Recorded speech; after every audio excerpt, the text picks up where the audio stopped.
Okay, picture this for a second. You're lying in bed, it's like 11:47 p.m., and for some reason, your brain decides this is the perfect time to do math. Not fun math, not how many days until vacation math.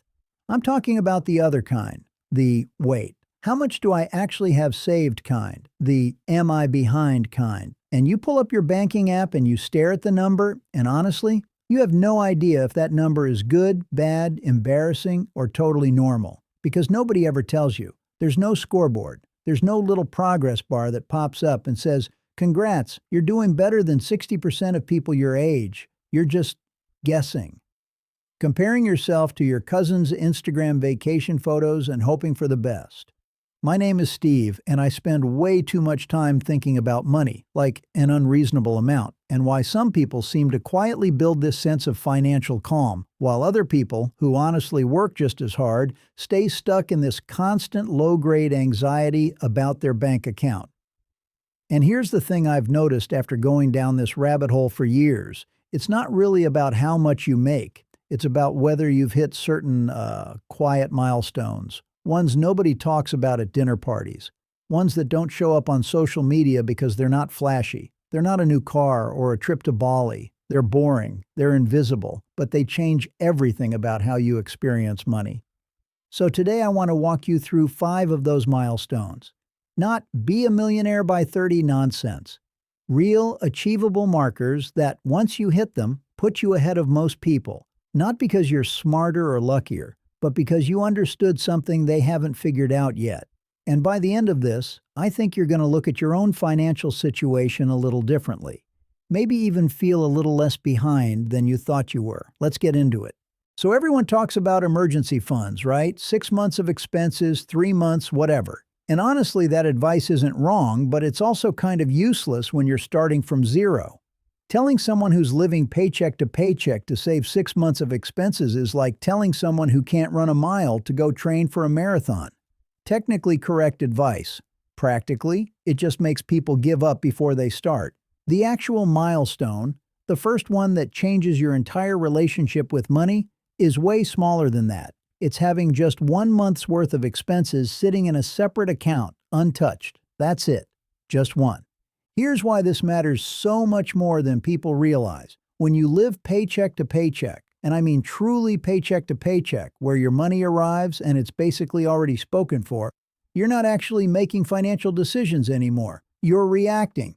Every purchase, every bill, every unexpected expense becomes this small emergency. Your car needs new brakes? That's not an inconvenience. That's a crisis. And when you're constantly in crisis mode, your brain treats money the way it treats danger, with stress hormones, with tunnel vision, with short-term thinking that actually makes it harder to build wealth long-term. It's this cruel irony where being broke makes it psychologically harder to stop being broke. I remember, and this is kind of embarrassing to admit, but early on I had this month where my card got declined at a grocery store. Just like flat out declined. And it wasn't even that much money. We're talking maybe 40 bucks over, but the feeling of standing there, people behind me in line, is something I genuinely still remember years later. That feeling doesn't come from the $40. It comes from having zero buffer, zero breathing room. That one moment where the system between you and disaster is just your paycheck arriving on time. Once you have that 1 month sitting there, something shifts. It's not enough to solve every problem, but it's enough that a busted tire or an unexpected vet bill doesn't spiral you into panic. You go from reacting to responding, and that shift, from reaction to response, is honestly the psychological foundation for every other financial decision that comes after it. The actionable part.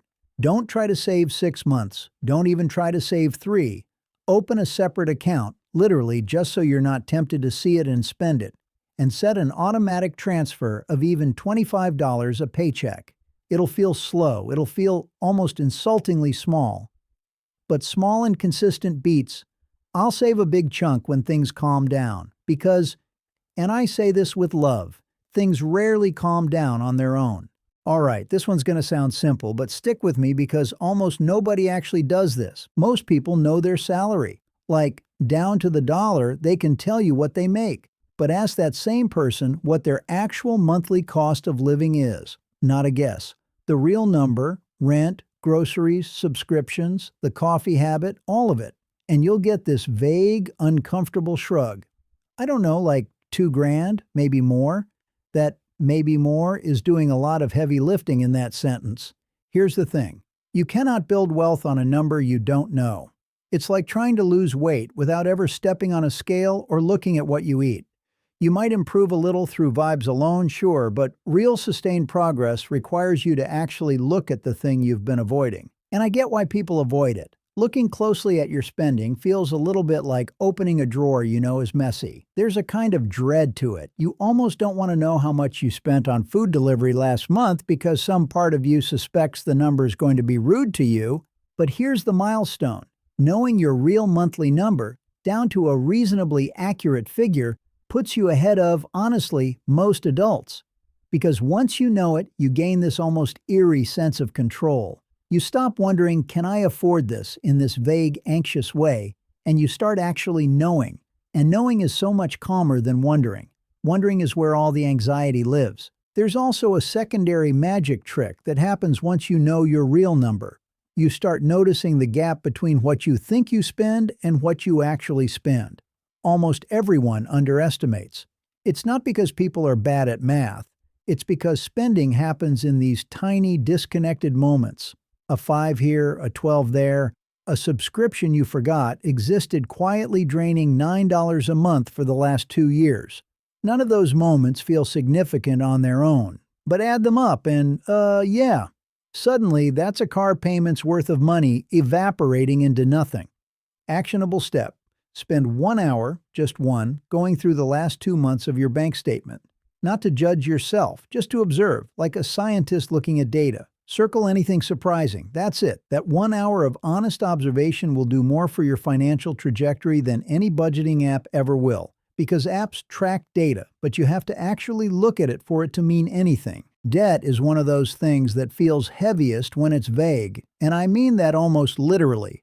The psychological weight of debt has less to do with the dollar amount and more to do with whether it feels controlled or chaotic. Here's what I mean. Someone with $8,000 in debt, split across 3 unclear balances that they don't fully track, feels significantly more stressed than someone with $15,000 in debt that's fully mapped out. Every balance known, every interest rate written down, every payment scheduled with a specific end date. Same debt, wildly different emotional experience. Isn't that kind of wild? The number goes up, but the stress goes down because clarity beats magnitude almost every time when it comes to how our brains process financial stress. This milestone is about turning vague, floating dread into a plan with a name and a deadline. Debt that has a plan feels like a project. Debt without a plan feels like a monster hiding under the bed. It's scarier specifically because you haven't turned the light on and looked directly at it. I think a lot of people avoid looking at their total debt picture because there's this fear that once you see the full number, it'll feel too overwhelming, too real. But almost universally, when people finally sit down and map it all out, there's this strange sense of relief that follows the initial gut punch. Because now it's a known thing. A known thing you can build a strategy around. An unknown thing you can only worry about. There are 2 well-known approaches here, and honestly, either one works, it just depends on your personality. The avalanche method, paying off the highest interest rate debt first, is mathematically optimal. It'll save you the most money over time. But the snowball method, paying off the smallest balance first, regardless of interest rate, tends to work better for people who need quick emotional wins to stay motivated. Neither one is objectively correct. The best method is the one you'll actually stick with, because a mathematically perfect plan you abandon after 2 months does nothing for you. Takeaway. This week, list every single debt you have, balance, interest rate, minimum payment, on 1 page. 1 page. If it feels uncomfortable, that discomfort is actually a sign you're doing it right, because you're finally looking directly at the thing instead of glancing at it sideways and flinching away. Okay, so this phrase gets thrown around a lot. Pay yourself first. And I think it's become almost a cliche to the point where people nod along without really internalizing what it means. So let me try to make it feel real instead of like a poster you'd see in a bank lobby. Most people structure their finances like this. Paycheck comes in, bills get paid, groceries get bought, some fun stuff happens, and then whatever's left, if anything's left, gets saved. Savings is the leftover. It's the last priority, treated like an afterthought. The milestone, the actual shift that separates people who build wealth from people who don't, is flipping that order. Savings becomes the first bill you pay, not the last. Before rent, before groceries, before anything, a portion moves automatically into savings or investments the moment your paycheck lands. And here's the honestly kind of sneaky psychological trick behind this. Money you never see in your checking account is money you basically never miss. It's a bit like, you know how you don't really grieve the crumbs left at the bottom of a chip bag? Because you never really had them as a full portion to begin with. Money works the same way. If it leaves before you can spend it, your lifestyle just quietly adjusts around what remains. I think a lot of people resist this because it feels restrictive at first, like you're punishing yourself. But it's actually the opposite. It's removing a decision you'd otherwise have to make every single month with your own willpower, which, let's be honest, willpower is an exhausting and unreliable resource. Ever tried to just not eat the cookie using pure willpower alone? How'd that go? Automating your savings removes willpower from the equation entirely. The system does the discipline for you. And here's the compounding effect nobody really talks about. Once even a small percentage is automatically leaving your account, you start, almost without realizing it, adjusting your spending habits to fit what's left. It's not painful, it's not some dramatic sacrifice, it's just quiet adaptation, like turning down a thermostat 2 degrees. You don't consciously notice the difference after a week, but the savings pile up regardless. Actionable steps: set up an automatic transfer, even something as modest as 5% of your paychecks that happens the same day you get paid, before you have a chance to think about it. That one small structural change does more heavy lifting than any amount of motivation or discipline ever could.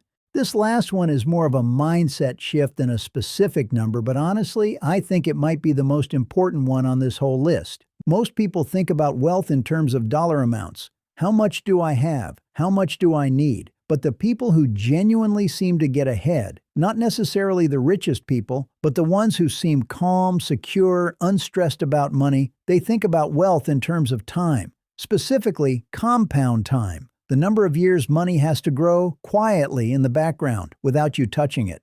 Here's a simple way to think about it. If you invest a modest amount starting in your 20s versus a much larger amount starting in your 40s, the 20-something who invested less often ends up with more by retirement, purely because of how many years that money had to compound. Time does more work than the size of the initial contribution. It's honestly a little unfair how much time matters compared to effort or income, but that's just the math of it. And this milestone, really understanding this, not just nodding along to it, changes how you make decisions today.